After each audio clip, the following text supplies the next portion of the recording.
The FNRad Snowboard Podcast is presented by Vans. Season 8 of FNRad is sponsored by Wired Snowboards, Anon Optics, the Boardroom Snowboard Shop, FindAnEpicAgent.com, and Tribute Board Shop in Nelson, BC.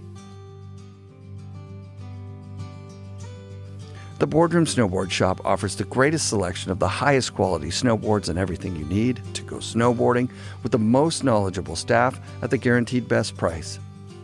The Boardroom's performance guarantee makes sure your snowboarding gear works the way you want it to out there on the snow, and the stores are stocked with snowboards, boots, bindings, outerwear, goggles, gloves, accessories. So drop by the West 4th Vancouver location, the Lonsdale location in North Vancouver, or go to boardroomshop.com and check out their new website to order quality goods from a quality company.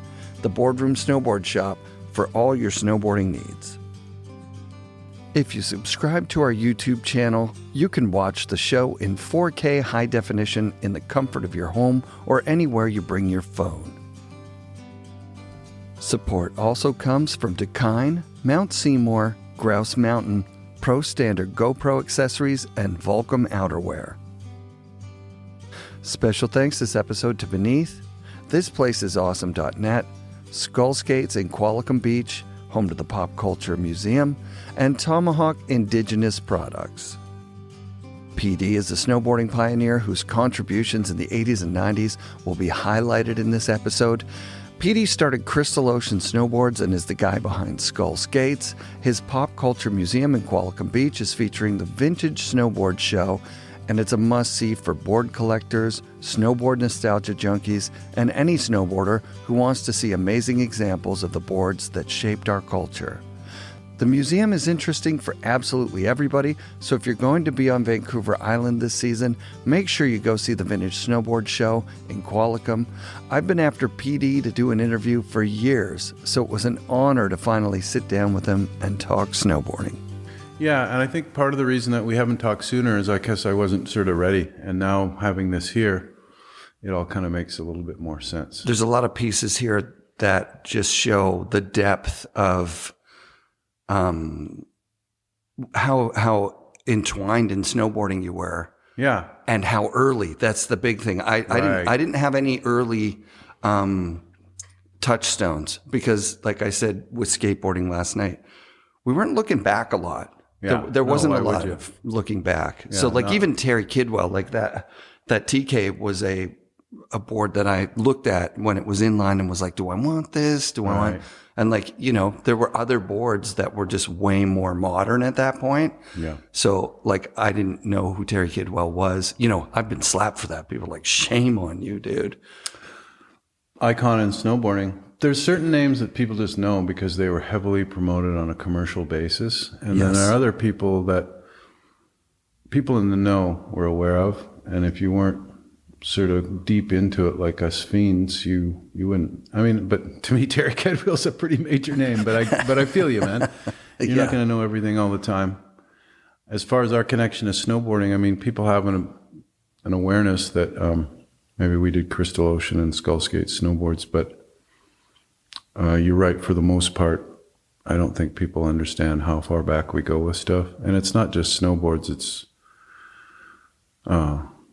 skateboards, obviously, but BMX bikes and skimboards and cruiser bikes, which would eventually become mountain bikes. And we kind of have been on the forefront of a lot of stuff, not because we're anything special or different other than the stoke. It's passion, right? The stoke is what brings us to these things, yeah. Yeah, well, I mean, when I aligned myself with Vans as a sponsor, Doug Palladini was there, and I'm like, hey, Doug, you used to run Snowboarder. Let's do an interview. And through that interview, I realized, Vans put themselves out of business because there was a greedy uncle, and he was like, we should be competing against Nike. And it's a story they tell about figuring out what works, and what works is authenticity. They do have that Tony Alva. Oh, yeah, they Stacey understand. Peralta. They're smart. It's like the bogus shoe company that tried to come in. I mean, there's if you really care that much about commerce and your concerns are monetary primarily, you'll find a way in. You know, that big crappy brand tried the first time and everybody kicked their asses out. So then they just came back in and started hiring team managers and design people from inside the industry. And they basically circumvented the thing, came in the side door. Yes. So, you know, I won't even mention them, but we know who they are. Absolutely. And it's like, money is this sort of pervasive, it festers. Do you know what I'm saying? Absolutely. How far back does that philosophy go? Like you quit high school with your parents in the room with the guidance counselor saying, I'm going to run a shop. I don't have any need for the shit that you. That was just based on an opportunity. It wasn't me trying to be like I knew any better than the people I was going to school with. It just, my overall feeling was that I was learning a lot more in the real world. That was the start of it. It felt like there was a lot more to be learned in the real world than through the textbooks and the curriculum. And then on top of that, just this opportunity fell in my lap and it seemed ridiculous to pass it up. Where was the shop at that point? Well, the shop originally was a mail order run out of my bedroom in my parents' home in Nanaimo. Rad. Yeah, and that lasted from like 76 till 78, I think. Okay.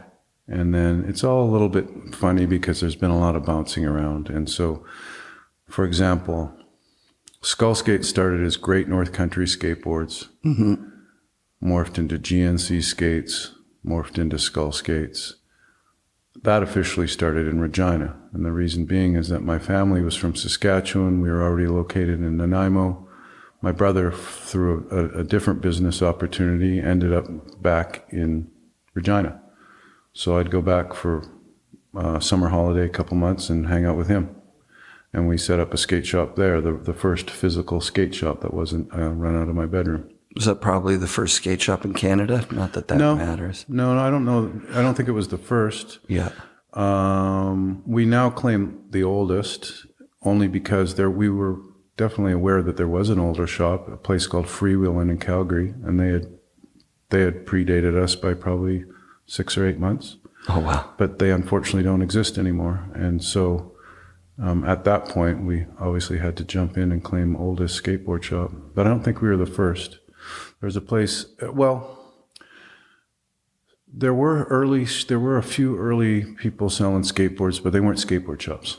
It was, you know, a ski shop or something Sports or something. Whatever it is. Yeah, there's a place called Muckamuckai in West Van that I think was probably a good solid year or so before us.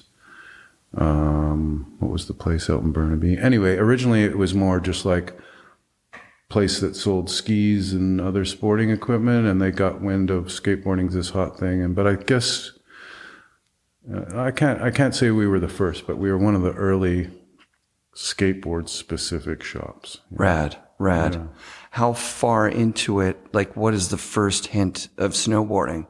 It seems like you had a snurfer growing up. Well, no, snurfer was 1979. Okay. So I don't know where my brother, who was 10 years my elder and that's why this opportunity came up when I was a high school kid, was because at that time I was not old enough to sign a lease for to do business. Absolutely. I mean, I'm sure I would have been capable, and I eventually did become capable, but your average person wouldn't take a teenager serious with that kind of stuff. And I think there's probably even some kind of legal ramifications to having a minor sign a lease. Anyway, snowboards came up because my brother, who was originally part of the business, I have no idea where they came from. Just one day, this box showed up with a bunch of snurfers in it, and that was 1979. And I have a very clear recollection of a pretty legendary skateboarder from Vancouver named Carlos Longo, along with his brother Lionel, probably Porridge Man, bunch of East Van, original East Van. I'm not an East Van guy. I'll never claim being from East Van, but that was, in the 70s, that was the center of hardcore skateboarding in Western Canada, was East Vancouver. And so they just all became my homeboys only because we just all had that same, foamy at the mouth stoke for it. Was it Jack's at that point, or was it Jack's just... hadn't really materialized yet. Yeah. Jack's was not too far down the road. Yeah. Is that but those guys would become, several of them would become Jack's members. Is that center around that China Creek area, or is it just street skating and everything? Yeah, no, I think Jack's started in San Francisco, and then from there, other chapters began to be developed, including the Vancouver chapter and several others. And I'm guessing, I don't know, Vancouver chapter, those guys would be able to tell you better, but maybe 82 or something like that. I remember seeing thrashing. That's something that I... Let's come back to thrashing, can we? Yes, absolutely. I want to finish my point about the first time on a snowboard. Yes, Sorry please. to jump on you. But no. Thank you. Thanks. No, I have a very clear recollection of we took these snurfers out. Yes. And we went to Central Park in Burnaby. I don't know if any of the viewers know Central Park in Burnaby, but it's just this large kind of rambling park out there, and it had some little hills. Yeah. So we got a dump in the city. We had been spending a lot of time in Burnaby because that's where the Skateboard Palace was, an indoor concrete park in Burnaby that operated in the late 70s. Yeah. And so, anyway, a clear recollection of us all trying to ride these things, jumping on them, and just getting bucked, and just like, this is not a skateboard. They don't steer. I mean, we understood the concept of this thing's moving and you have to stay on it because being from skateboarding, but we just couldn't figure out how the hell to maneuver it, with the exception of Carlos Longo, who always has had this incredible talent to skate. Yeah, I clearly remember him just getting on the thing and just flying on it. And not only that, but like in his first or second run, just doing full-on extended laybacks on it and coming out of it totally with speed. And we're just like, oh my God. Wow. Yeah. And we had some really... there's a board that I wish I had kept. It's no longer in my possession, but it was a flight snowboard. Where were they out of Rochester or something? East Coast, for sure. Rhode Island, maybe? Rhode Island, maybe. Yeah. Yeah, there was a really neat, had a sort of a V-bottom with these rails that turned down, laminated like a skateboard, staples in the top, much like the Snurfers, except that it was bigger and more maneuverable. Rad. And I think that's probably the second snowboard that I ever rode. Do you know where that one came from? Was that a... Well, it just would have been a connection through... in those days, there have always been people in Canada going pretty far back in skateboarding and snowboarding that have had some kind of input as far as putting out product and designing things. But truthfully, in the early days, the majority of the stuff was coming from stateside, Yeah, yeah. That's where the population was, and that's where, I guess it was easier to put things into production. Right. So I guess that probably, again, part of this would have been, or all of it, in fact, would have probably been my brother's doing, because he just had this foresight that snowboarding would be a thing someday. He actually... he didn't physically do it himself, but he understood that this was something coming down the line. Wow. And... So he would have ordered the Snurfers. He would have ordered, I think it was just a sample or a one-off, whatever, of that flight board. That eventually led to us becoming a Burton dealer around, I don't know, what year did this board come out? Do you know? Jeez, it's the first year with bindings, because the one before didn't have bindings. Might be 83 or 82. Whatever year that was. That was. Yeah, we went from Snurfers to this sort of flight prototype to Burton's. Yeah. Yeah. And you were selling them in Vancouver. Was there a market? Oh, it was ridiculous. You had to...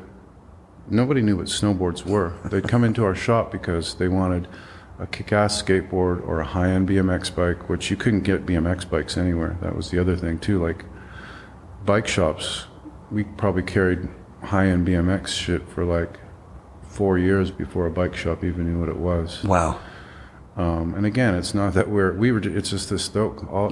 Everything that brought us to being so-called innovators or whatever was not our intention. It was just, wow, this is rad. Nobody else is doing this. To just backtrack quickly, the shop out of my bedroom started because my brother had an iron-on transfer. Back in the day, you'd go to the mall and they'd have all these graphics on display, and you'd pick one, and you'd pick the kind of baseball shirt and the colors you'd like, and they'd iron the thing on, you know? I had several. So he was in that business. And because he was in that business, he took several trips annually to California to get the fresh. Roach was a big brand. Crazy David was a big brand. Who's this old school hippie cat? Anyway, get to the point. My brother introduced me to skateboarding in Nanaimo right around when the urethane wheel came out. And as we all got stoked, we all were hungry, not just me, but my buddies that I had hooked up with. We started getting lists. I'd make lists for my brother. Hey, man, get me some OJ wheels, you know, give me some Bennett trucks or something. Yeah. And then it turned into my friends would be like, oh, man, would you mind? Do you think he could pick up some trackers for me? Right. And some road riders. And, man, I would love to get one of those Logan Earth ski boards. I'm excited just hearing the names because how fun it was to get something from California was insane. Nuts. It was nuts. It was like it was imported from another planet, you know? Yes. Yeah. And anyhow, so that's what it was. So then a light kind of came on over our heads like, oh, people want this stuff and you can't get it in Canada. Yeah. We could probably sell this stuff in Canada, you know? Mm-hmm.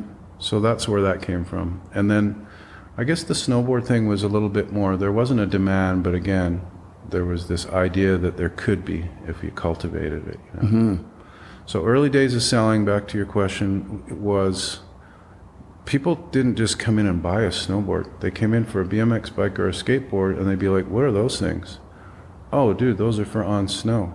You should try it. Yeah, I'll maybe try it. I'm like, well, we're going up on Saturday to hike at Cypress or hike at Seymour. Why don't you come? We'll let you try it. That was the only way you could sell a snowboard.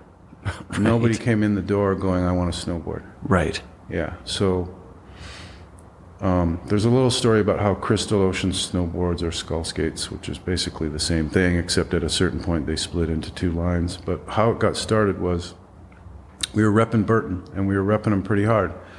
And yeah, we're taking people up and demoing them, and it was a lot of effort. You couldn't just go, this is what this does, and do you want to buy it? And then they'd buy it. You actually had to go up the hill with them, and you know, it was a big deal to just sell a board, one board. And then the board retails at like $200 or something. Which is an insane amount of money at that time. Yeah. And so people are not going to cough up $200 for something they don't even know what it is, mm-hmm. let alone they don't even know if they can ride it yet, or if it's a functional thing. Anyhow, the year that Hurton came out with the P-Tex base metal edge, I guess it's the Elite or something. Here we are, like several years in, couple three, whatever it is. We're out there just repping the shit out of it and we weren't thinking this is a brand of a snowboard. We were just thinking that's one we can get. We did Sims too. This one with the broken off tail is my original rider. Oof. And we all broke off tails because you'd accidentally spin into a 180 and then you'd dig the half of the swallowtail and it would just snap. But anyway, point being, the year the Elites came out, some donkey windsurf shop got their order before we got our order because, you know, they ordered 36 boards instead of we ordered 12 or 20 or whatever. Were they a dealer before that year? No. So you're building They just came in with the bullshit. Right. And then, you know, Nucky Chucks down in Vermont or wherever they were, I guess Vermont. Yeah, they kicked us to the curb. So I just went, oh my God. These guys sucks. There's no loyalty here. They don't give a shit. They don't know that, and if they do know, they don't care that we've been what it takes to sell one of these things to somebody, you know? Yeah, there's not a rep going around picking shops. There was nothing, dude. You called on your own. And when I say repping, I don't mean as a sales rep. I mean as a fucking representative of snowboarding. Building the sport. It just so happened that was the brand that we could get. Mm-hmm. Well, the light came over our heads like, oh, we can't trust these dudes. They just clotheslined us when we've been doing all this shit for them. So we realized we got to create our own supply or we're screwed here. Mm-hmm. And in some way, I suppose I could thank Hurton for like kind of forcing our hand to start making snowboards. Because otherwise, I imagine we probably would have, only because somewhere down the line we probably would have thought we could have designed something more functional. Well, there's so much innovation going on, right? Yeah. Right. Once you lock in to a board line, I mean, you're like, okay, well, some What's innovation next? How do we happens. do it? Yeah, and every time you're riding, you're stuck. You're like, yeah, that works, that doesn't work. Totally. And that's how we started. That's how Skull Skate started too. Is that we had eventually been importing these primarily American brands. And I just started thinking to myself, man, if this board had a little bit shorter wheelbase or longer wheelbase, or if it was slightly wider, or if it tapered a little bit sooner, or was a little bit more blunt here, or the tail was a bit more square. Skull Skates didn't start, GNC, Great North Country, none of that started because we thought, oh crap, we could make a bunch of money making this stuff. Exactly. It was more like, I want to ride something that's more functional. That was the motivation. Yeah.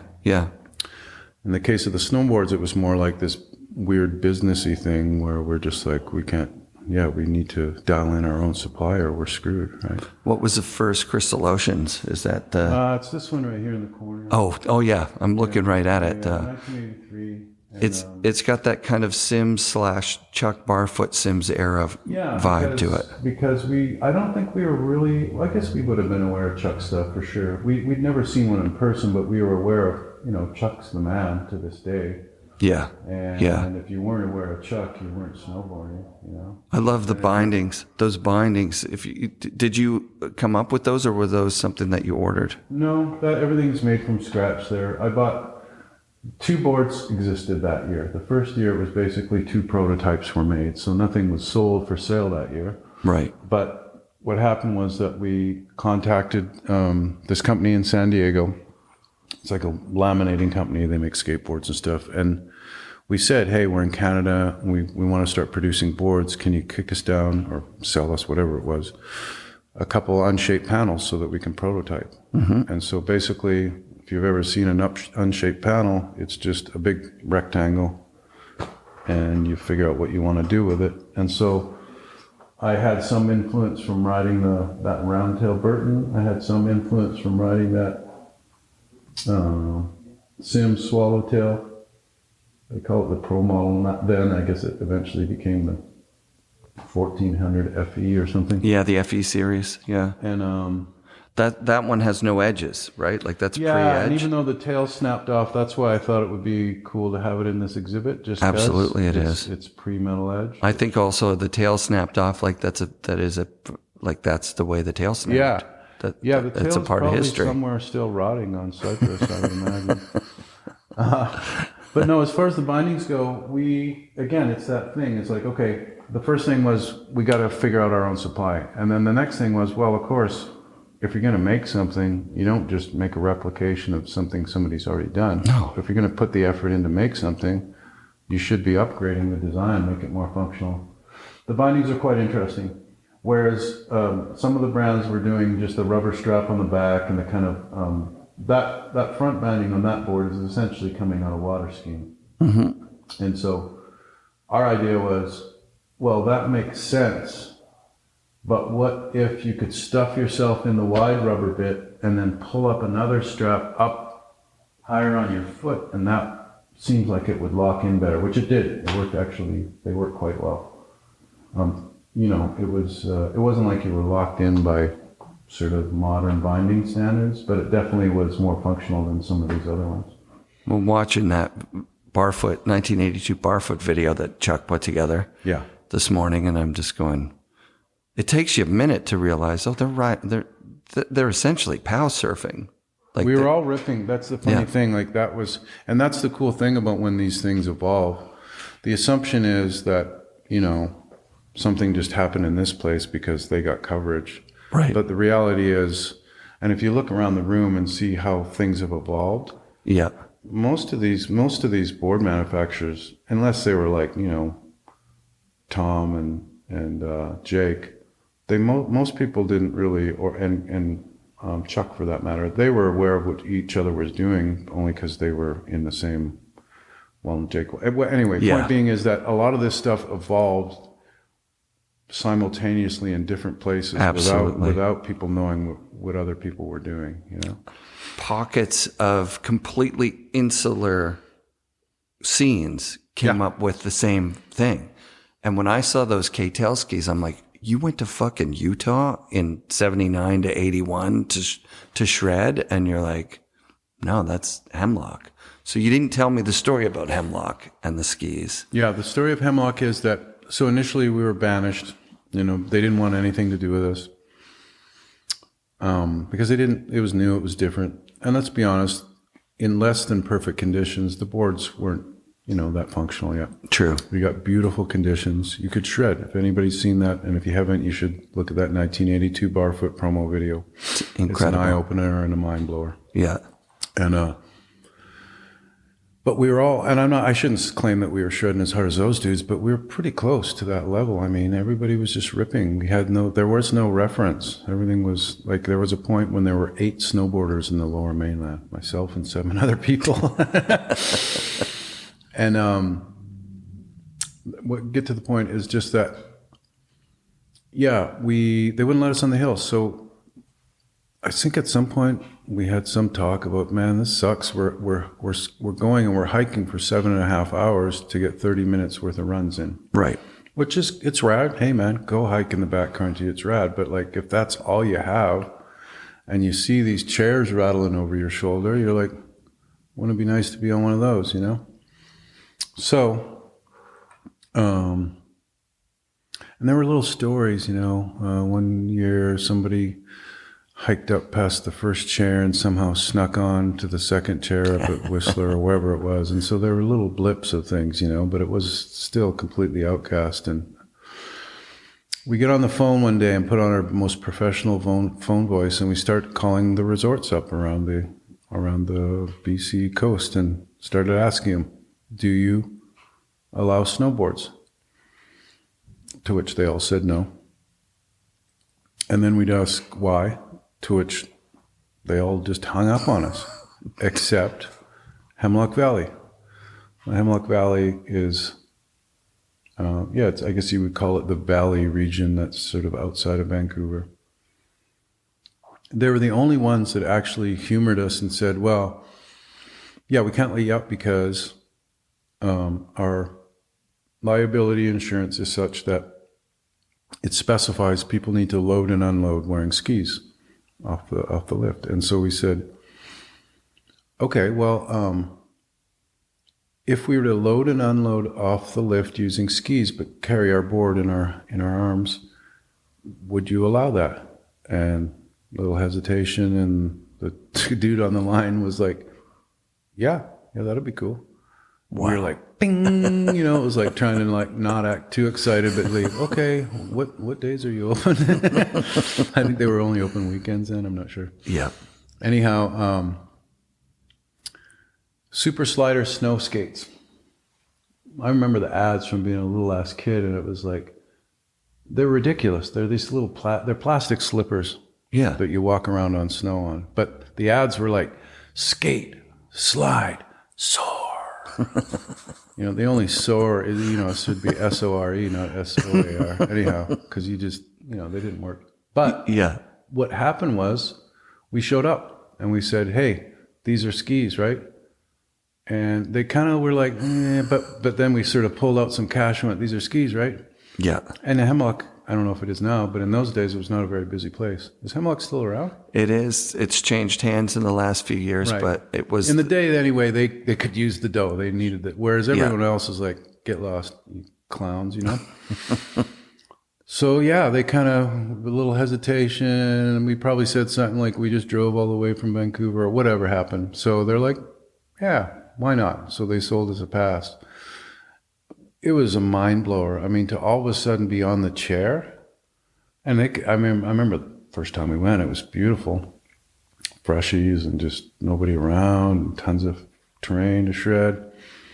Anyway, we'd get on and on. We'd walk, kind of trudge along with our boards in the lineup on these little plastic skis, and then when we get off at the top, we'd kind of stumble down on the things, and then we'd all have these little light backpacks that we got, like tiny little sort of military things, and then we'd just chuck the snow skates in there. Boom, we're snowboarding.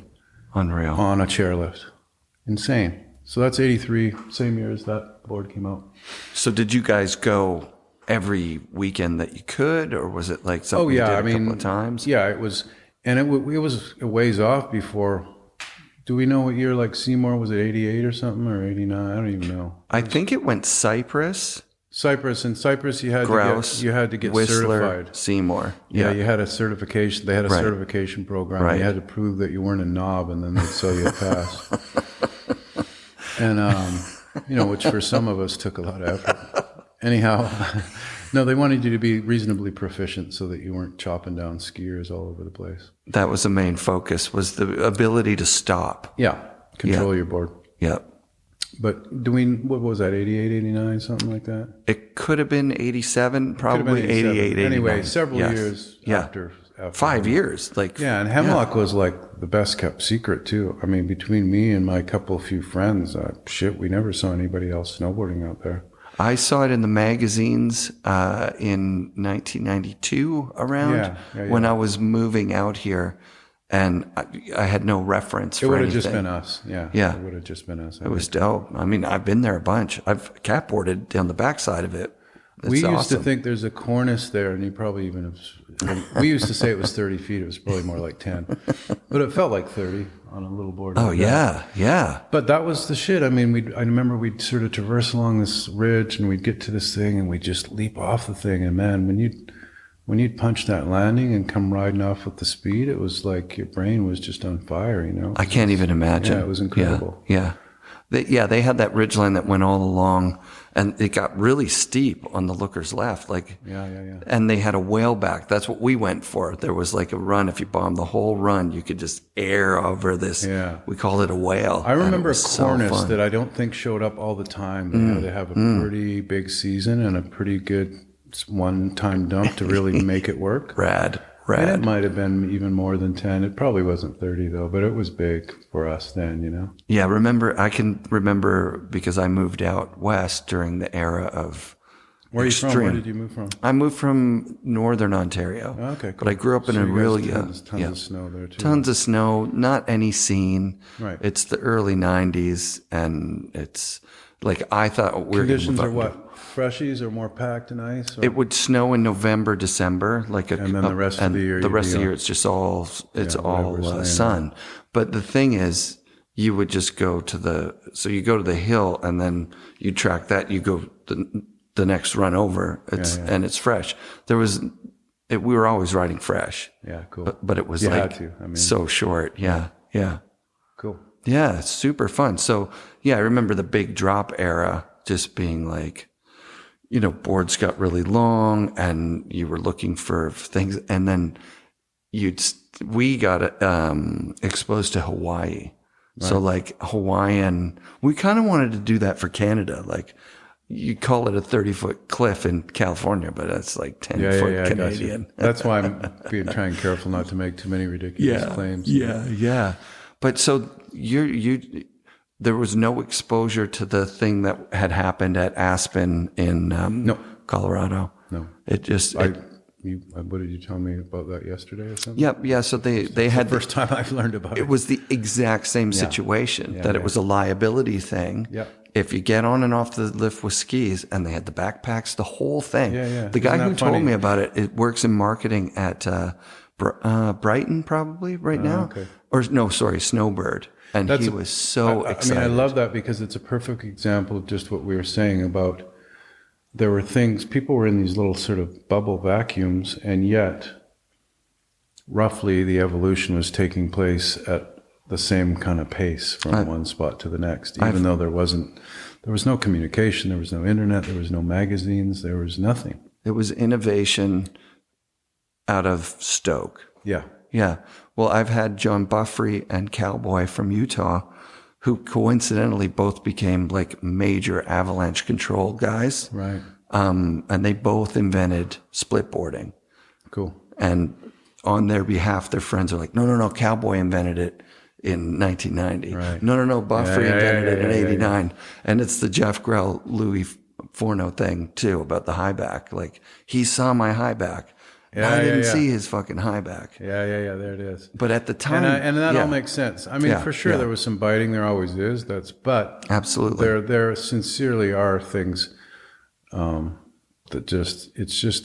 that's how things evolve. And that goes way beyond snowboarding, obviously. I mean, you look at humans and the kind of endeavors we get into, and there's just something kind of magical about how things unfold, and other people don't need to necessarily be aware of what those others are doing in order for it to all happen simultaneously. Right. And the amount of caring depends on the personality. Right. Like, so some people really, really care. Chuck Barfoot really cares. Yeah. When his team riders went to Burton, that broke his heart. Yeah. Chuck's the man. We all love Chuck. I mean, again, like I said, if you don't know what's up with Chuck, you need to figure that out, because he's the dude. Absolutely. He's not, and I think there's, for my own personal taste, I love someone like Chuck because I've just drawn to the underdog, man. You know what I'm saying? Mm-hmm. And it's not even so much that he was an underdog, but he wasn't in it for monetary. His trip was not about money. His trip was about stoke,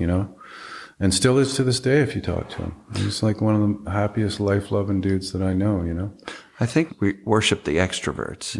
Right? So, like, if you're a boastful, flamboyant guy, you're going to get a lot more attention. Whereas if you're an introvert and you're like, hey, I think this would work better. Yeah. You're an innovator, not the boastful guy a lot of the time.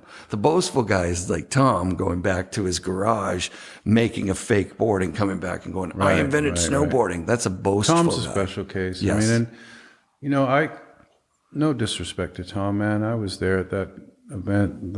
Everybody's heard the story who's connected to snowboarding and the history. Yep. Freshies, Donner, was it Donner or Boreal? Can't remember, one of those. Soda Springs, maybe? Soda Springs, that's what it was. Anyway, we wake up in the morning as Bluebird with Freshies. Tom shreds the face, sets all the gates on his line, enters and wins his own contest, and then he's world champion snowboarder in his next brochure. But you know what? I didn't. Maybe people resented him for it. We all just went, it's Tom. Yeah. It's like my quick story of that my personal story of that event was that, well, first of all, we got elevation sickness. We thought we had food poisoning. We snowboarded local hills. Local hills are close to the ocean. They're sea level. Yeah. And all of a sudden what is Soda Springs? Oh, like it's up there. Feet or yeah, something? It's up there. Base elevation, 6,000 or 7,000 feet. Yeah. So it's like I didn't know what that was, And like I said, we thought we ate something funky. And I'm not making excuses. I'm just saying we were out of sorts. And add to that, I'd never been to a snowboard competition. We just hung out with each other and snowboarded. I think I rode that board in the competition. And I remember it was covered with Crystal Ocean stickers, the whole thing. And Tom, at some point, looked down at the thing and totally bagged me out because I had put my stickers all over it. Yeah, but it's still your board. I still bought your board. I'm still riding your board. Anyway, get to amazing. The point. It's this, what was considered a half pipe in those days was pretty comical, but it was these sort of lumps of snow piled up on either side. And there'd be one, everybody had to take the same line. There was only one line through. Yeah. And because that was where the rut was, and that's where the hit is, and that's where you go. So we're in practice or whatever. We're just goofing around, and now it's either the next day or several hours later in the day, whatever it is, and it's gotten cold on the hill, and everything's really icy and fast. But me having no experience and just being clueless about anything like conditions or elevation or any of that crap, so I roll in on the first hit, which everybody's hitting that same hit. It's front side for me.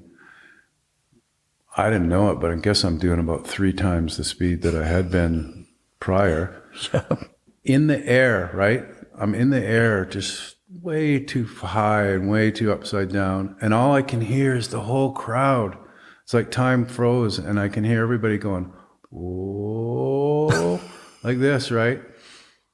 And then I wake up face down in the bottom of the pipe with Tom standing on the lip yelling at people down gathered around me, don't touch him, he might be paralyzed.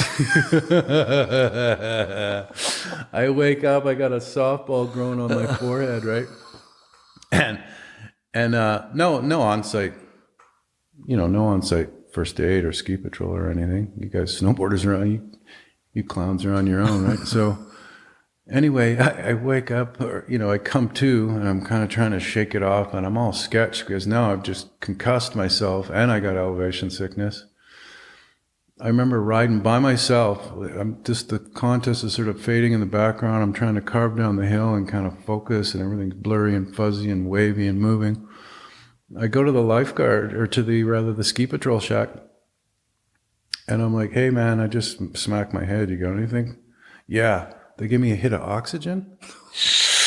Like everything just snapped clear. And then that's when I realized, oh shit, I totally had elevation. I mean, then we learned from other people like, oh, yeah, no, that's not food poisoning, dude. Yeah, I had it twice. Thin air it sucks. Shit. Yeah. Utah and just at Mount Hood.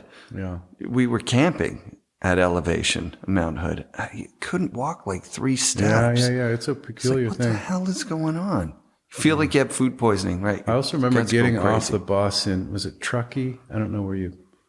Sorry, all this stuff kind of blurs together. Yeah, that makes sense. But I do remember getting off a bus from LA, and we were dressed like we were still in LA. And all of a sudden we get off the bus, and we're like, oh my God, I think we had like windbreakers on or something. You know what I mean? That was our snow gear at that time. And I don't know if we had blue jeans or what, but I remember just thinking, oh my God, we don't have the right clothing for this climate. This is crazy. Yeah. You were a traveler, even that. So when that starts with your brother, does he take you to California? Ever? Yeah, I'm living in LA at that point, I guess. Yeah. Because I guess, maybe this board's from 82. I always say 83. But anyway, because I did live in Los Angeles, because I shaped that board in Vancouver. Okay. But I lived in Los Angeles, and it could have been, maybe I did this early in 83, and by later in the year I was living in LA, because I lived in Los Angeles from 83 to 88 or 89. Oh, wow. But because now I had transplanted there and we were aware of snowboarding, we'd go to, what's the mountain that's close to LA? Big Bear? No, not Big Bear. There's something. That is, I know the one you're talking about. There's something that's... John Boyer talks about it. Yeah. It's a small resort and it's not that far away. Let's not blow it up. People don't... Yeah, whatever it is. It's really whatever good. it is, we were like already snowboarding, and now I'm in LA and like, oh yeah, of course we're going to go snowboarding. Yeah. Although we couldn't go as much because spots weren't as close to get to. That one's an hour or something, isn't it? Yeah. Like an hour and 10 minutes from Hollywood. Yeah. Boyer still rides there now. Yeah. Actually, it's funny too. I can remember shredding there one day. We were sponsoring Stephen Olson and David Hackett through skateboarding. Rad. Legendary skateboarder fellows. And, I got the name of that. We won't say it, but I've got the name of that resort on the tip. I think I know it too. Yeah, let's not say it. That secret spot. I remember shredding below the chair and just hearing somebody yell my name and looking up and seeing Olson and Hackett. I didn't even know they were going to be on the mountain that day. Amazing. Anyway, just funny little memories like that. Yeah.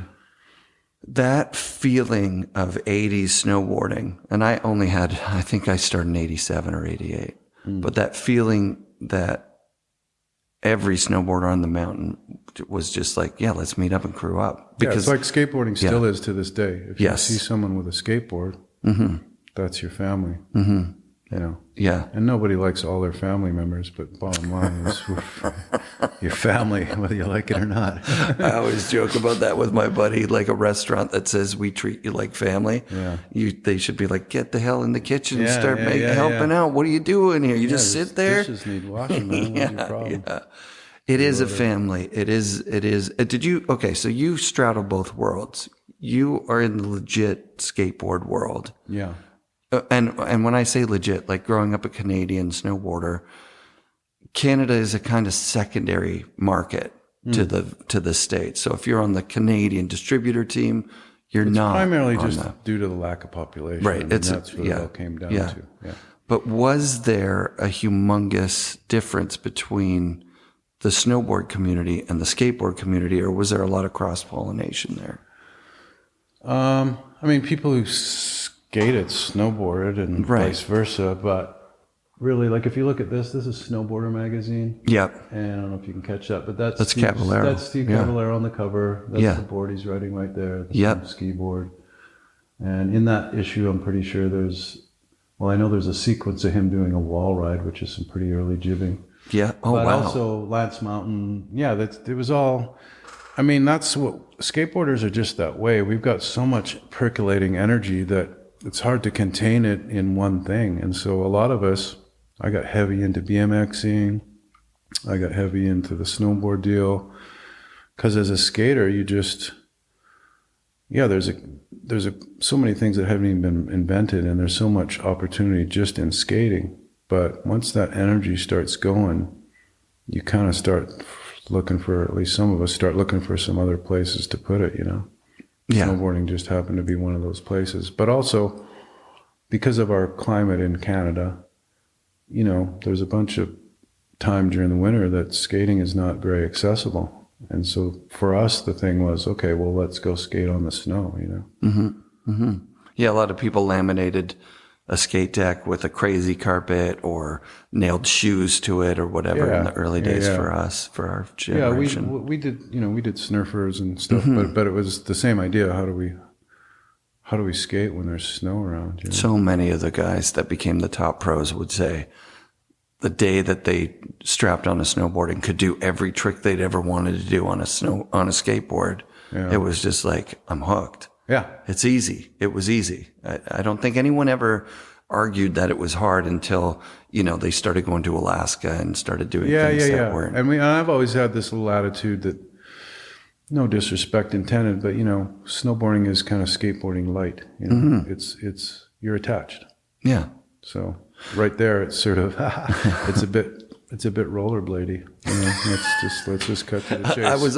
I was okay with skateboard light, but rollerblade is. Sorry, man. You jump up, it's like, I'm attached. Yippee! Like, come on, man. Yeah, you can hop. But I'm obviously I'm being facetious because, we all know that there's a level in snowboarding where it's pretty intense. I mean, you reach some pretty incredible speeds. You're launching yourself off of some pretty big stuff.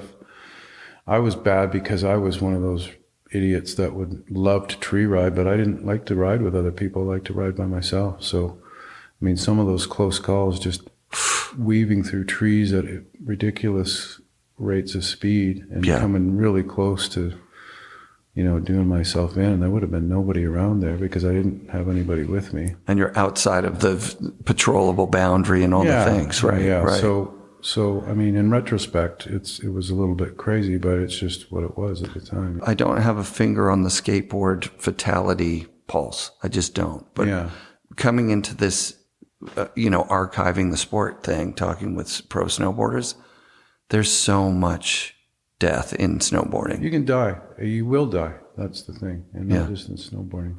Is that in skateboarding as well? Because I know this. I'm sure people die. I don't know I don't know the numbers. Right.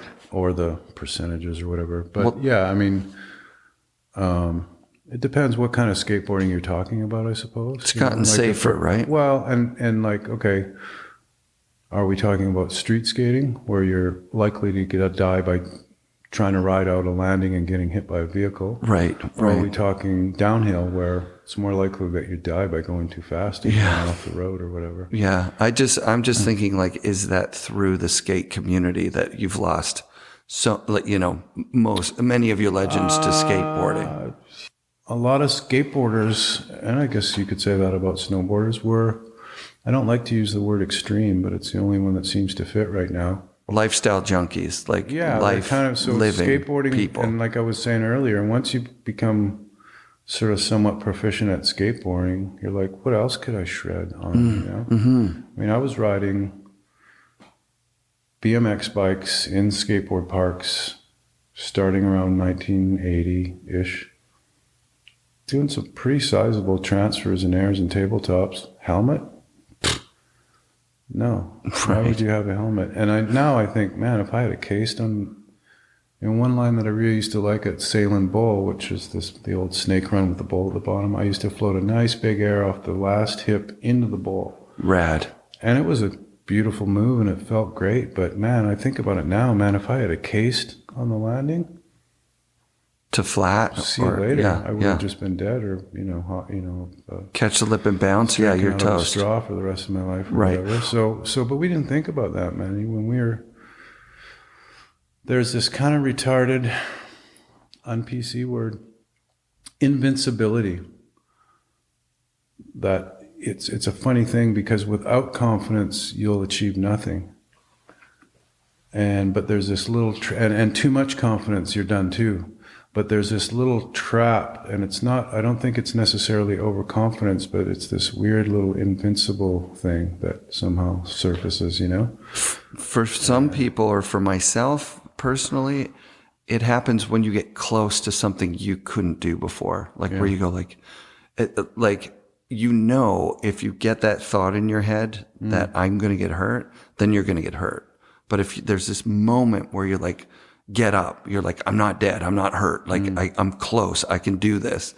And I agree with you. It's not that you feel invincible, it's that you stop worrying about your safety. Yeah, because it'll just get in the way of shredding. Yes.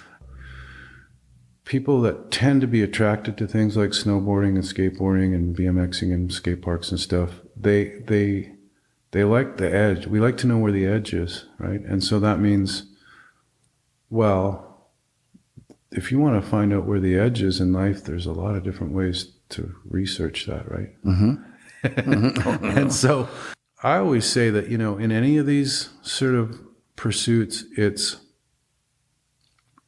not about risk, it's about assessed risk.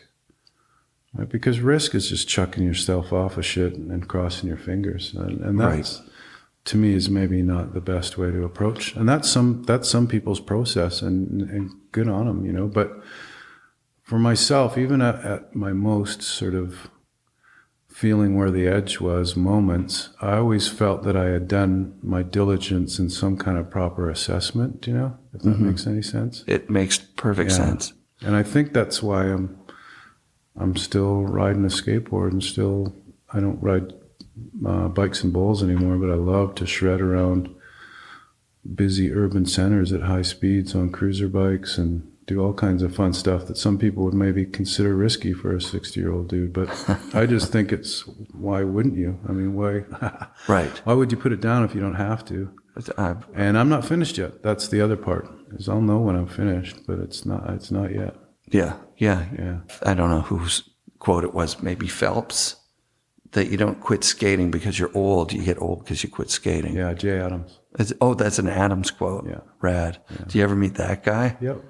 Incredible. Yeah, amazing dude. Incredible human being. Yeah, he finished his life at this place where I used to go holiday. I'm not a surfer, but I go holiday in Puerto Escondido, which is Mex Pipe, and that's where Jay got his final rides. Yeah.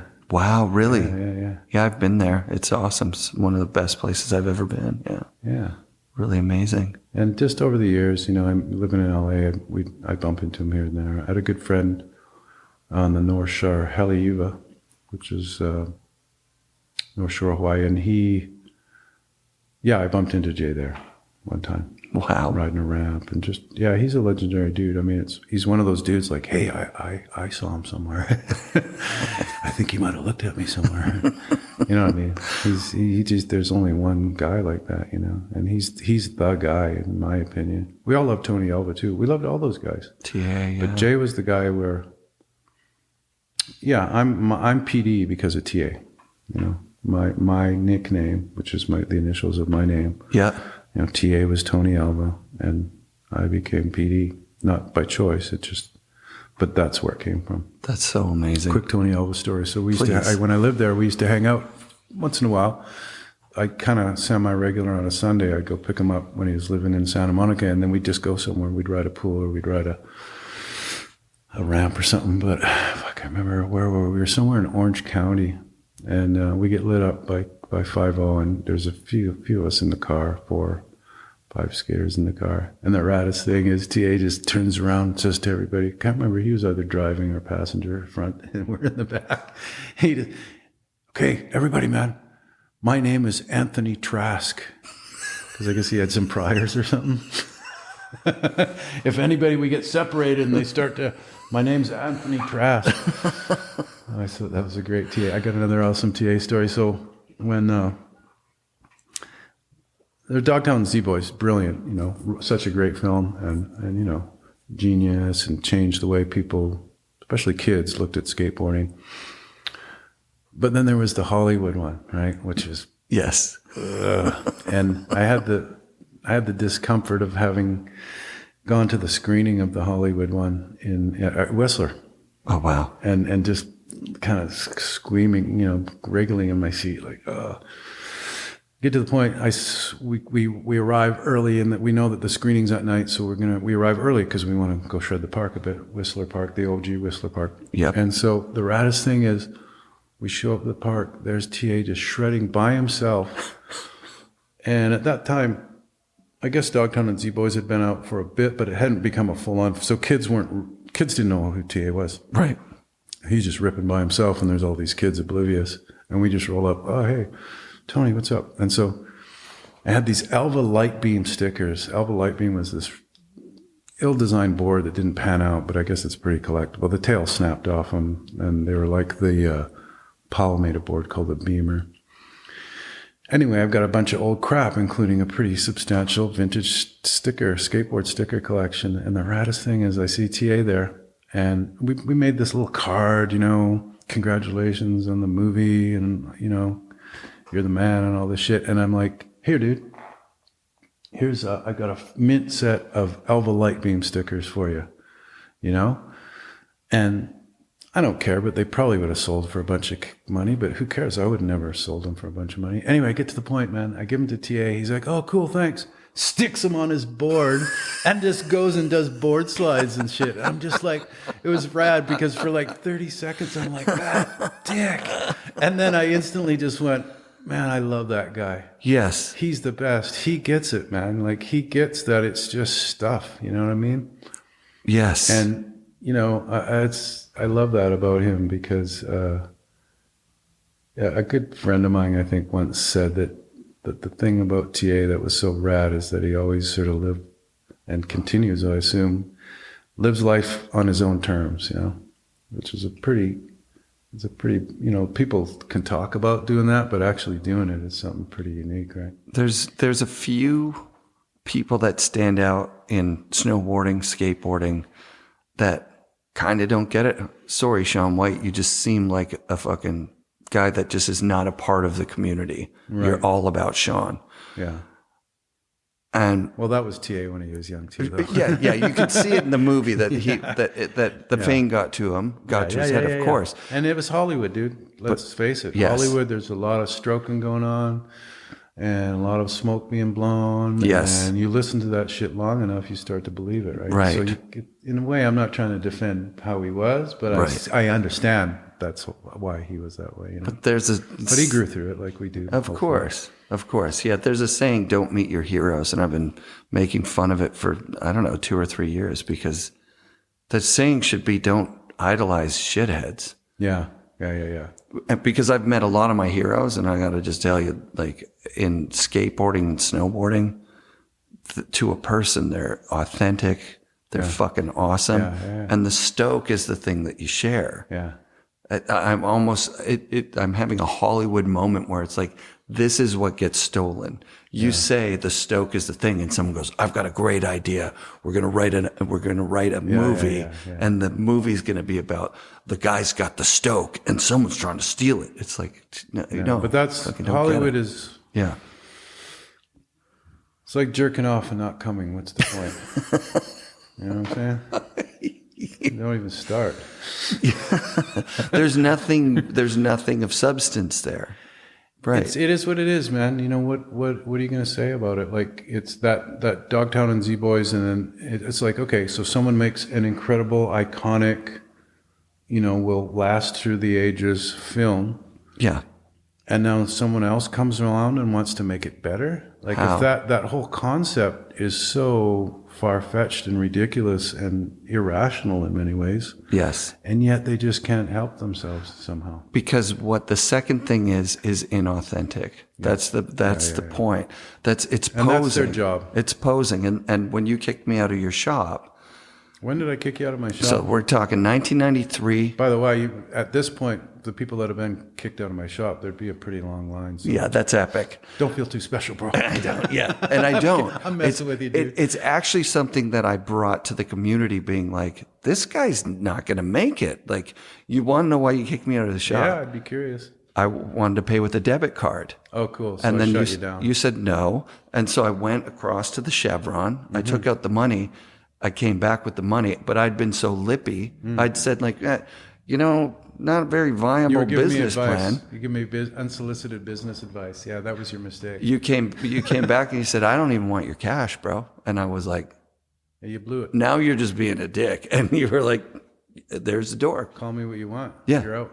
Yeah, exactly. Yeah. And I went back to the shop. You can't own this thing. So. Right. And I went back to the shop and I was like, fuck, this guy's not even interested in someone who's a fan of his shit buying his stuff in his store. That's a little bit offside, man. But, what are you going to do? It's not offside. It's dead on the money. It's authentic. I'm working at the Boardroom. I probably told you I'm working at the Boardroom. You're like, fuck, we you think? debit cards. Yeah. You think that fucking matters to me right now? Yeah. I'm That's like, hilarious. Doesn't every single sale matter to you? You're like, nope.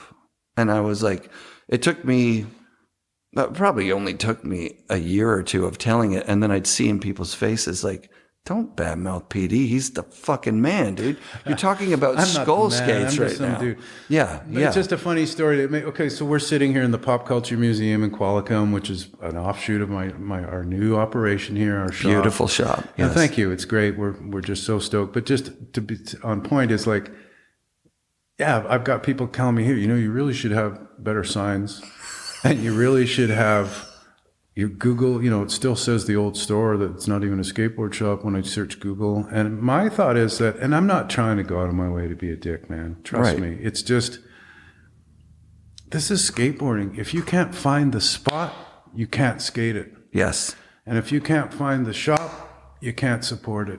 And if you can't figure that out, and if I got to...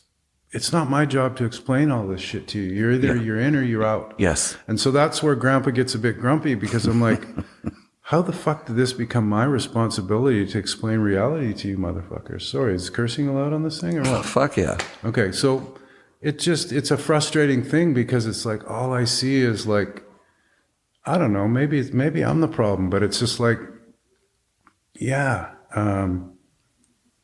this is not a corporate entity, man. This is a little hustle that I've been fortunate enough to develop. And trust me, I'm grateful for everybody who supports it, big or small.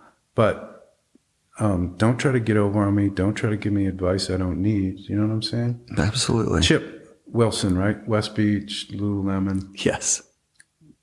Nice enough, dude. Absolutely. For sure. Horseshoes up the ass. Yeah. You got lucky and you made a bunch of money. Oh, yeah. Doesn't change you and me. You're still just that dude to me. Right? But yeah, I bump into him somewhere. He's living in my neighborhood, and hey, PD, baby, and we're just having a nice conversation. He's pushing a stroller with his kid. His wife's there. All of a sudden, out of nowhere, the gooch starts to try and give me business advice. Motherfucker, I didn't ask you for business advice. What the hell are you talking about, right? Right. Your assumption that I somehow want to be a blown-out chump is incorrect. So right away, we're off on a bad footing here, because, I don't hate you, but think about it, man. I didn't ask for your damn advice. And I wouldn't ask for your bloody advice, because I don't want to do it how you do it. And this assumption that somehow everybody does it's that's the problem when you assume, right? You try to put your idea in other people's heads, and it never works. People can't stop trying it though. Right. Well, skateboarding and skateboarding light, which is snowboard, the thing is that you're actually living life. Yeah. So when someone's telling you advice for how you should live your life, how you should do anything, and that's not just me, man. Yeah. You hit onto a good point. That's skateboarding. All you pedestrians been telling us we're wrong forever. Yes. We know we're not wrong. You're wrong. Yep. Maybe nobody's wrong, but it's not your position to tell me. No. I'm not trying to tell you shouldn't be walking around like a exactly prehistoric, you know what I'm saying? Yes. I'm not telling you any of that. So why are you trying to get in my business? Right. You know what I mean? And so part of my little, PD's attitude, watch out, man, he's going to unload on you. Well, I don't think that's just me. I just think I'm a skateboarder, and that's how we are. And you can't treat us like shit and then try to offer us advice. It's not going to work. You can't come in with the hierarchy of like a Hollywood star is better than a blah blah blah blah. You can't do the condescending trip. Yes. We don't want unsolicited advice, and we don't respond well to threats. So either one of those is going to lead to a cul-de-sac. You know what I'm saying? That is the quote of the show, man. Well, no, I'm just saying what people don't, and I want to just assert this because I think it's important, is that as many people as I've had to kick out of the store or somehow felt obliged to kick out of the store or shut them down or whatever it is, tune them up, whatever the deal is, I hope that people would understand that the flip side of that is I actually sincerely really do appreciate people's support. You know what I mean? And I understand that me without everybody's supporting we wouldn't be sitting here talking. This wouldn't be happening. I wouldn't have the opportunity to create this little museum. I wouldn't have the opportunity to keep this little shop and this little brand going. None of that would be available without people. So I'm completely conscious of that at all times. You know, I have to be, because really there's no point in doing any of it just for myself, you know? Right. So it's a living, like on some level, it's a living. I'm like the most lucky dude on the planet, because the stuff that I love is what keeps me, keeps me going. I think the first conversation I had with you after being kicked out of the shop was like 10 years later, 20 years later, 1993. I came in and I was like, the hazing, it's a gatekeeping thing. Yeah, it's not a bully thing. No. Because we on talked the about that. other I've side, had conversations with other people about this too. Yes. You know who Marshall McLuhan was? I know the name. Yeah, his catchphrase was "the medium is the message," and his book was "Understanding Media." And back in the 70s, he was an interesting cat because he was very forward-thinking. And one of his ideas was, among many, was humans have shifted the brunt of our work onto machines, our physical labor. And he said that in the future, he called it the electronic revolution. We'd call it now, we know it as the digital revolution. But he said in the future, people are going to be shifting their nervous systems onto machines. And if you look at all of this culture, you got some really sensitive people running around because they've all uploaded their nervous systems onto machines, right? Absolutely. So this guy was like so far ahead of the curve, it was just ridiculous. I got to read that. Yeah. And anyway, my point with all that is just that I guess that we need to be sensitive to things that are going on around in our environment. And skateboarders, I think, and snowboarders generally are, you know, but to a point, you know what I mean? One of the things about creating this whole world that we're sitting in here, this all had to be created by people. Mm-hmm. You can't get caught up into squishy feelings too much. You have to be aware that, you know, people have feelings, all this shit, but at the same time, you have to have this mindset of like, my trip is to manifest things into being that haven't existed before. And sometimes that intensity of creating a skateboard trick, creating a whole new way of using an alpine, sometimes that intensity of actually having something appear in your imagination, willing it into being, manifestation, it's a powerful trip. But it sometimes gets confused with, that dude's a fucking dick. You know? And maybe he's not, or she's not trying to be a dick. Right. They're just on this thing of like, I'm on this mission, man, and I don't have time for your bullshit. Do you know what I mean? And that's seen as insensitive, and I get that, especially in a sensitive world. You know what I'm saying? Yes. But we can't help being who we are at the end of the day. And I think a lot of us I never am comfortable, you know, maybe some people would recognize what we do as innovative, but I don't see it as that. I just see it as a natural way to live. And if that means manifesting things into being that didn't exist before, it's a powerful, rewarding experience, man. You know, I would recommend that anybody who has the opportunity to be part of it should be. But like I said, one of the side effects is you might get kicked out of the store for being a knob. Because I got no time for that shit. I'm on a mission, man. Yeah. Your pad's thrown in the river at Say Lynn. You might get beat down and told to fuck off. We don't care that you've got a nice skateboard here. Go fuck yourself. Like, you need to get through. And one of the points that, you know, it's just kind of a confluence of information in my brain and processing. It's like, you came from, I tried to say it last night, you came from a highly masculine, like you were not allowed to act feminine in any way. Yeah, that's incorrect. But I mean, I like that that's your perception, but it's not. And I'm not putting it on you. I'm saying the generation was manly men. A lot of people didn't, if you weren't there in the infancy of punk rock, for example. Right. See, punk rock didn't start as what it turned into. Right. See, punk rock started as there were gay people, there were girls. Yes. Everybody was in punk rock at the start. Yes. Same way everybody's welcome into skateboarding. It might not be a friendly welcome, but you're all welcome. Right. Right. And the same with snowboarding.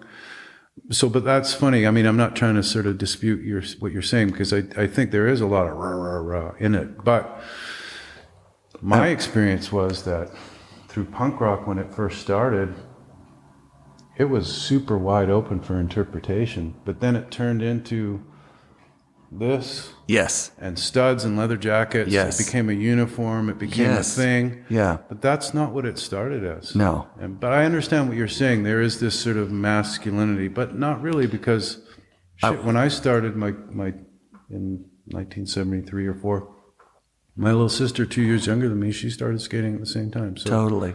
Well, what I was beginning to say is that to an outsider looking in, it looks brutal, like a real masculine thing. Yeah. But and you might and what you said about the bullying, you might not be able to get through to it because you're so sensitive. Yeah. Somebody says, "Get the fuck out of here." Yeah. And you're not the guy who's going to come back. Okay, well, I'll come back when you're not here and try and learn this on my own. Yeah. When you punch through that brutalness to get into the community, there's such a high level integration of feminine energy as far as nurturing. But you're right, you loving. gotta get past the gate. Yeah, you can't get in without being you can't. It's designed to pull out posers. It's designed to pull out people that are coming in to fuck with it. Here's what I think is that, and I like your sort of observation about, and you and I maybe, and I've definitely discussed this with other people.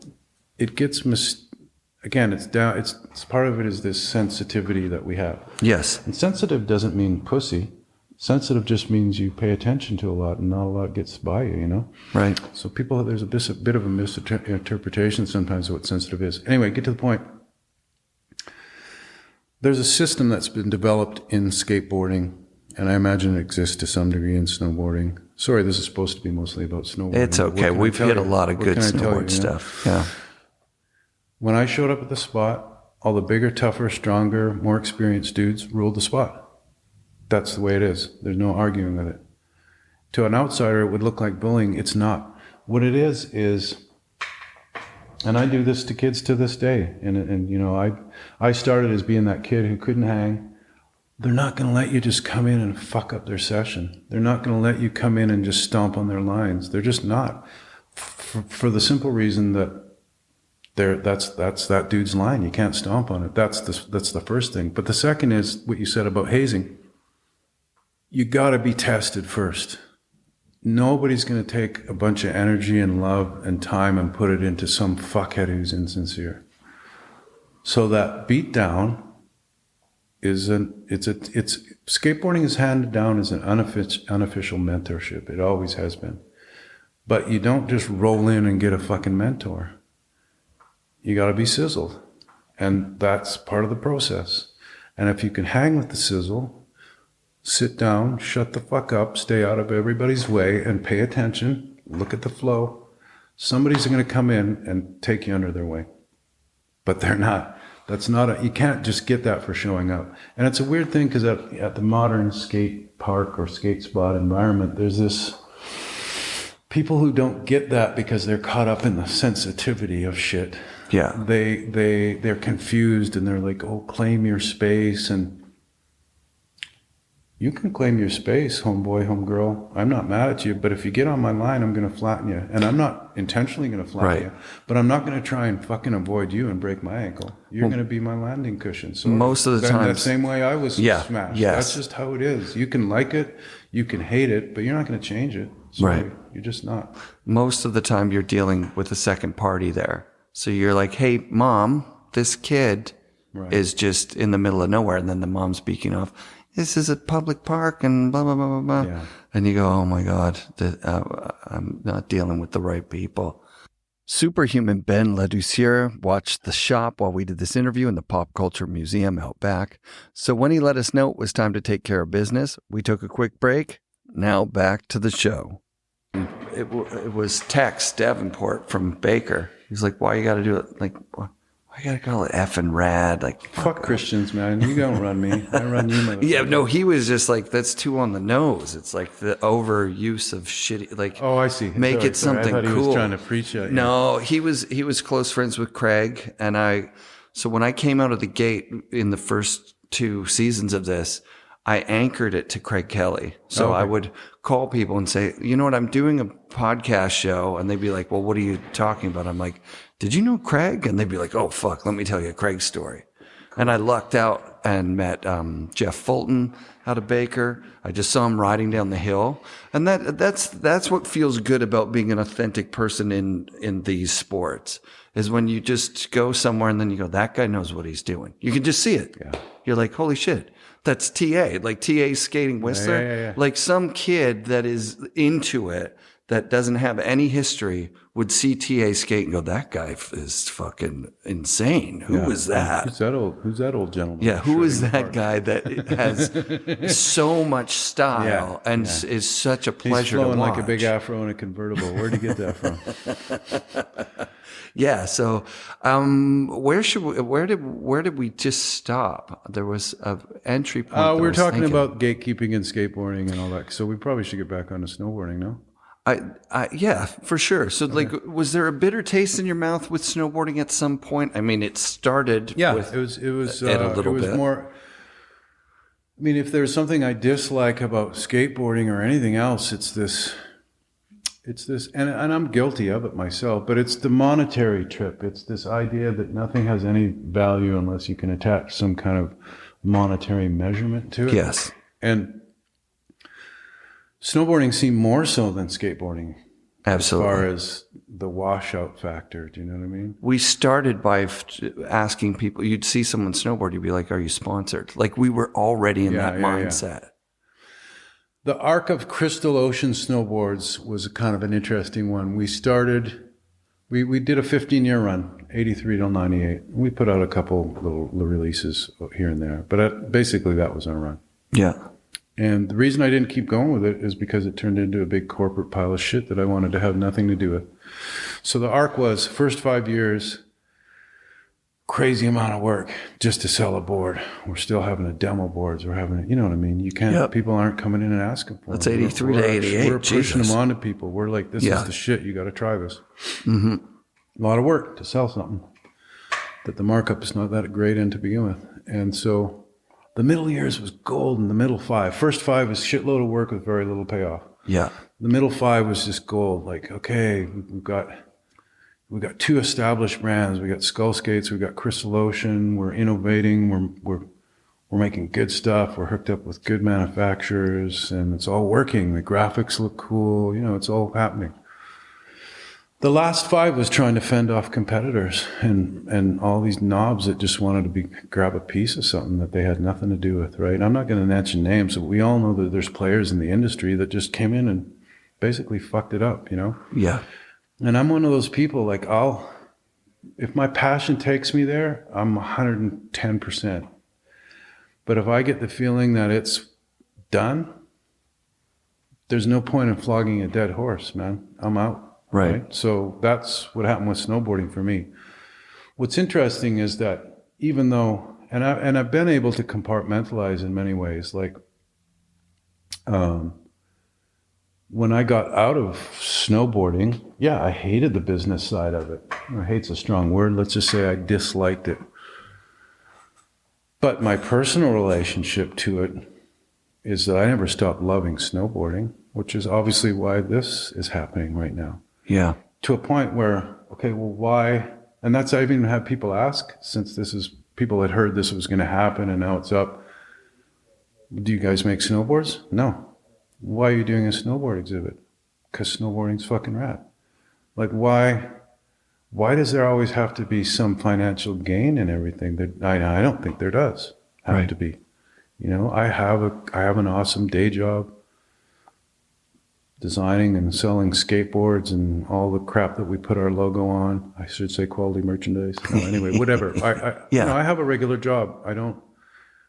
That affords me enough time to just do things that are awesome, that are like passion projects, And so I'm not saying we'd never make a snowboard again, but I mean, that's definitely not the reason we did this snowboard exhibit. It was more like, this is an interesting culture that people outside of snowboarding would find to be, something that they'd want to learn about.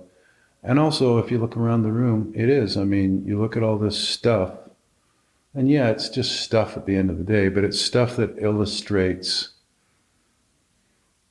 When I look at a board, and I can't say for other people, but when I look at a board, any of these boards, my brain just goes right to what snowboarding was like at that time. So it's not the stuff that holds any importance, it's the feelings around the stuff, that are important. And also, the obvious thing for a lot of people as well, old guys love this old stuff because it takes them back. And that's absolutely true. But It's more than that, because we get tons of people that are kids or that don't snowboard at all. And you can see they're not going back, but they're going somewhere else. Maybe it's sideways. They're going somewhere else. Do you know what I'm saying? Because they look at this shit and their imagination starts firing up. And they're like, whoa, what's that? How come those are so bright? And like, what's the deal with these shapes? And whatever it is that they're thinking, it's taking them kind of mentally into sort of another dimension, And so, without trying to sound too cosmic, I mean, I just think that there's a value in that. Like, I'm a guy who's collected a lot of stuff over the years, and I've always had this kind of uneasy, weird relationship to the stuff. Because I have an uneasy, weird relationship to life, let's be honest. But, I had to just come to terms with it and go, it's not the stuff at all. It's the feeling around the stuff that's important, Yeah. Because otherwise, and that's a big deal for me is having this space here and being able to share all these things. Because otherwise, I'm just some foamy at the mouth collector dude, or I'm some pack rat hoarder dude, or now I'm a curator. Curator sounds way more fancy. Well, let me add one more dimension. I come out here. Ben's your friend, and he's told me this is going to happen. And we got to talk about Ben too, by the way. But yes, and Ben has helped with some of these are his things. Yeah, absolutely. And I come in here, and I see the Sims Lonnie Toft. It makes me think of Trent Bush, who just sent me a photo of that board from that picture. He got it for his collection. Cool. That board, not another one. The board. Cab's board. Yeah, cool. And then as I'm going along, I see your skull skates, and I'm like, that shape looks very Chuck-like. So now I'm thinking about Chuck. I see the winter stick. Right. I'm thinking about Dmitry Milovich. Yeah. I'm looking at the Sims boards. Of course, it's Tom, but it's also Scott Klum. Tom takes a lot of heat, man, but we all love Tom. Love him to pieces, of course. Yeah. Tom invented the snowboarder. Nobody invented the snowboard, just one person, but he invented what it meant to be a professional snowboarder. Yeah, of course that early team was everything that everyone wanted to be. And as we go along, David Kemper, also Jamie Salter. Snowtech is Ernie DeLost, who says hello, by the way. Awesome. Storm is deferred. Barfoot too. Yep, Barfoot. You got Chucky. That avalanche made me think of Dave Hatchett. He's got one in his place. Damien, Chris, Beverly. These are people. These Tom are connections Bird. To real. Yes, exactly. These are all, and when you again, I think this is just how my sort of minuscule brain works. Is that hey man, I love. Who's the guy that you said when you first got into it? The Burton guy that was like the most famous snowboarder guy. Oh, Craig Kelly. Craig Kelly. Yes. So I love that dude. But to me, and again, it's just my interpretation of it. He's not the most important dude in snowboarding to me. To me, the most important dude is the underdog guy, the guy that didn't get his due and didn't get his and because they weren't looking for it. That's Carter Turk. I've had them on the show. Yeah, Carter Turk, they Nick weren't looking Parada, for these it. guys that were ripping, and that if you put a camera on them, Sean Farmer was one of those guys. He loved the camera, but he would, and Damian Sanders, they would be riding with or without the camera. They weren't there to get famous or to get in magazines or to make money. They were there because this is all they could think about. Yeah. Like, fuck, I hope that it snows so that 30-foot cornice at Hemlock Yeah. That's all that you care about. Yeah, is there. Oh, really? Why? Because are you going to put together you're going to make an Instagram reel of the ride up? No, you're doing it because you got it. It caught you. It caught you. And I asked Blaze Rosenthal on tape, would you call it an addiction? And he said, no, an obsession, because addiction seems negative. Right. But in what you've been talking about, it's addiction adjacent. That's why drugs come into it sometimes, or not why. It's like there's a similar feeling to blowing off going to high school so that you can go jump off a cornice and risk your life as blowing off hanging out with your buddies who aren't it gets into back to what I was saying about people looking for that. Where is the edge of reality? Yes. The edge of life. And there's a lot of ways you can go explore that. Mm-hmm. Some of it is through negative addictive kind of behavior. Mm-hmm. Other is through more positive addictive behavior. Mm-hmm. And whatever, it's just, we tend to be those kind of people that, how do I put it into words? It's not like you're never satisfied. You're absolutely satisfied at different points. But that accomplishment that you made today, that's what I did today. Right? Yeah. And I'm not saying it's not of any value, but like, what are you doing? Or if that's what I did yesterday, for example, what am I doing today? Right. You know what I'm saying? Right. It's more You like don't that. rest on it. Yeah. Yeah. Like, and so people who want to explore in that way, they find different ways to explore it, And so if you didn't know any better, you'd think, oh man, skateboarders, snowboarders, what a bunch of deviant scumbags. But they're not seeing the whole picture. That's oversimplification of it, Yes. Yeah. Well, a lot of times, and this is another philosophical thought that came from doing the show, you'll see something, let's take it out of this realm. You see the Sistine Chapel and you go, wow, I wish I was as talented as that I could paint that. But if you're actually talking about it, you would have had to start painting with great teachers at 3 years old, been torn from your family, do it your whole life, and then spend all this time on your back up there doing this thing. So like when we look at it, let's pick Damien going off a cliff. You go, I wish I could do that. But what that is, what you're seeing is the proof that Damien lived all that time practicing and doing the things you don't pull that shit out of your ass. to get to where he could jump off a fucking 100-foot cliff. It's proof of life. And it doesn't matter whether it's the slam dunk at the last second in the NBA big game or whatever, or the slap shot. Those are proof of life. You don't get to come in and pretend to be a snowboarder. You just don't. You don't get to come in and pretend to be a skater because skating, it'll knock you out. It'll knock you out. The guys that are there will kick you out of the place. It's so authentic that you can't pretend it. You can't. For some people, that's their out. They're like, I never stop falling down. I'm out, man. I'm out. Yeah. But what they're not getting is the subtle intricacies of it. Is like, you're not going to stop falling down, but guess what? You're going to get way better at falling down. Yeah. And for some people, that's like, no, there's too much. I got to pay too much. That's too expensive. I don't want to pay that. I don't want to pay in flesh. Mm-hmm. But the thing is, flesh heals back, right? Yeah. It's the only currency that's real. And the more you gouge yourself, the more adept and the better your body becomes at healing itself. And to me, what a beautiful and incredible side effect of thrashing yourself is learning to heal yourself, and it's an incredible thing. Yeah. I think we could actually end it there. What do you think? I mean, there's so much more we could talk about, but I feel no, that was fun, man. Thank you. I've had, it's been an honor, and it's been really nice. Can I do a pitch? Can I do the pitch at the end here? 100%.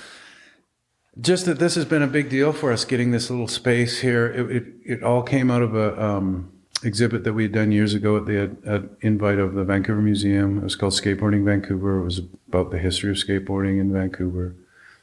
It was set for 6 months. It got extended to 12 months. It got extended to 18 months. It set all kinds of attendance records at the museum. They got all these people in that never had come in before. We learned that all kinds of people who will never touch a skateboard in their life were very interested in the culture. That began several years of negotiation with the city of Vancouver trying to collaborate on a pop culture museum.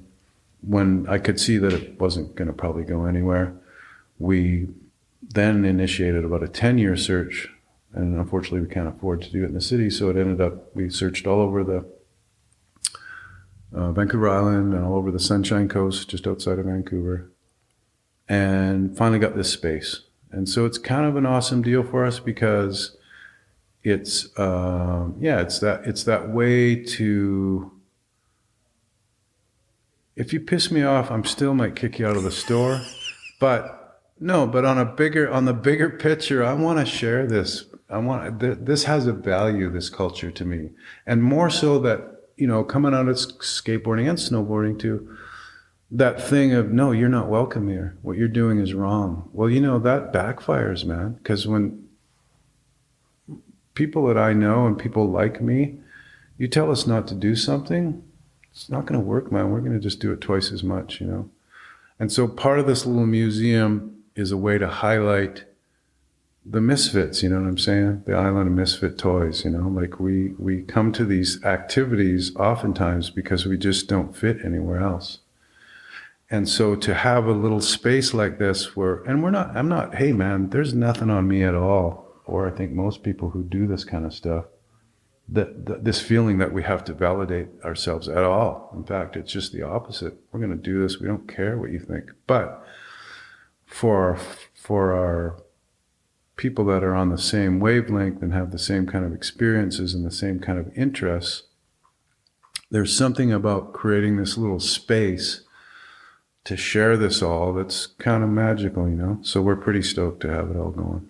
Yeah. And if you get to Qualicum Beach, come visit us because we got a lot of neat stuff planned for this space. And if you're going to Whistler, listeners of the show are from all over the world.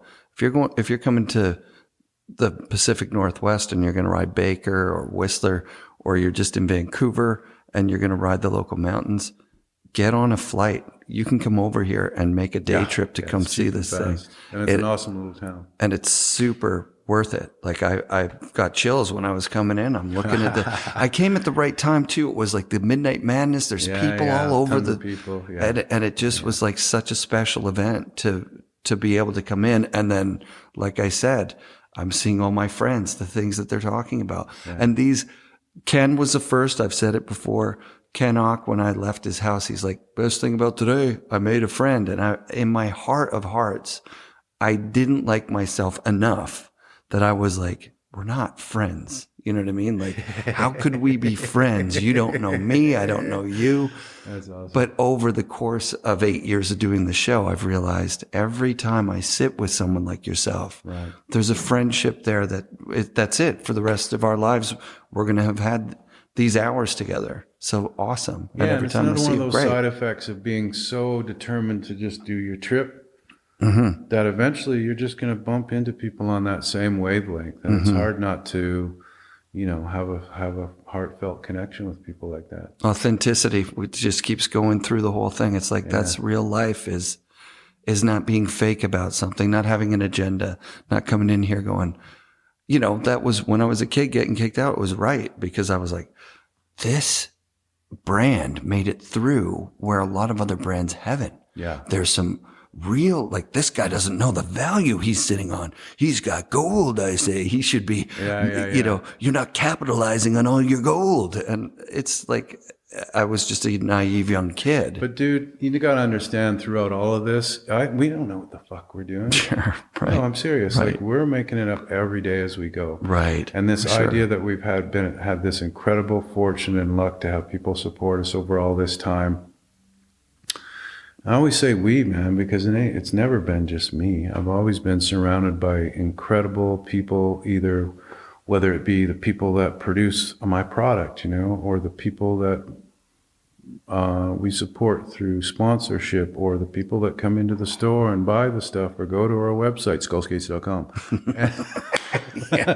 I love it. Anyway, no, it's that it's a community thing, and that's what all this shit is. You can't,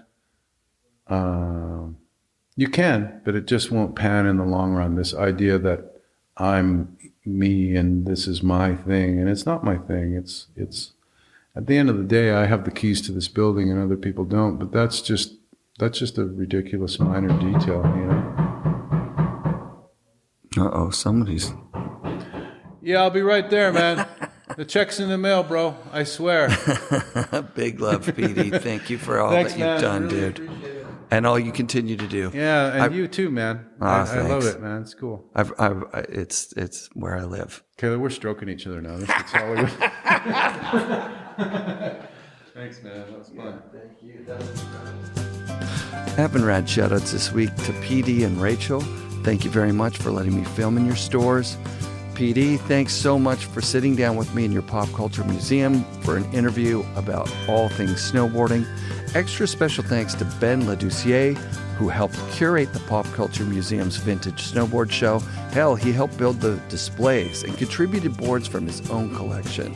Ben also invited me over to Qualicum, drove me around, and let me stay at his house. So special thanks to Ben's whole family. If you're looking for a special trip to go on, fly into Qualicum Beach from Vancouver on Isqueo Air and visit the Pop Culture Museum. You'll be stoked. And be sure to come back next week for another episode of the FNRad Snowboard Podcast, presented by Vans and brought to you by SIA Productions.